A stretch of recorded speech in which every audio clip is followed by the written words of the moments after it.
Learn to listen. In conversations, I will often ask my clients to check in with their bodies. But what does that actually mean, to check in with your body?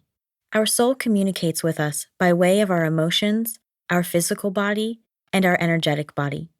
Have you ever had the experience where the hairs on the back of your neck stood up and you got the heebie-jeebies about a person or situation who was sketchy?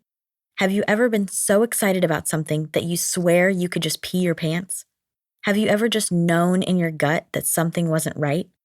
Have you ever been instantly red zone angry, seemingly out of nowhere? All of these are examples of your body communicating with you. Our body is always communicating with us, but we are often too busy worrying about other people's opinions or the incessant noise of our lives to pay attention. I know that when I am out of alignment, my body will produce anger. I know that when I get edgy for no reason, it's likely because I'm hungry and very thirsty. I also know that when I get giddy, that I am onto something good.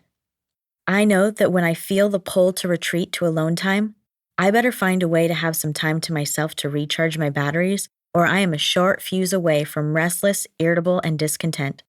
I know that if I am not asleep before 10:30 p.m., that my body will soon reset and my creative juices will run wild very shortly thereafter, and sleep will be near impossible.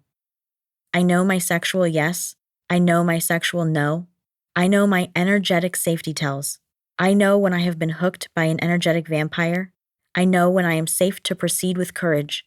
I know when I am to retreat from danger. I know when my ego is talking and when my guides or higher self are talking. People often ask me, how do I check in with my body to know the right decisions to make? Here are the two most simple ways to begin. 1. What brings you the most joy? Do that. 2. Is it a full body fuck yes? If not, then it's a no. As we begin to pay more attention to our bodies, we will be amazed at what we can learn. One of the greatest things I have ever heard is that fear is excitement without the breath, by Frederick Fritz Perls, MD. Fear and excitement could not be more opposite emotions, but we can feel them both in our bodies with the subtle difference of a full or shallow breath. Our bodies are truly remarkable communicators when we begin to listen. In order to listen, we have to slow down. In order to slow down, we have to breathe. In order to breathe, we have to exhale completely and fully before we can inhale. In the same moment we can feel fear about a situation, we can then realize that we are only breathing shallowly into our chest and be immediately transformed into excitement after a couple of full belly, deep breaths. Our bodies will use whatever means necessary to get our attention. If we are not embodying excitement in a joyful moment, we may become short of breath, anxious, and fearful. That fear is nudging us to slow down and reconnect with our bodies. As we've just outlined, when we slow down and breathe, the real emotion is excitement, not fear.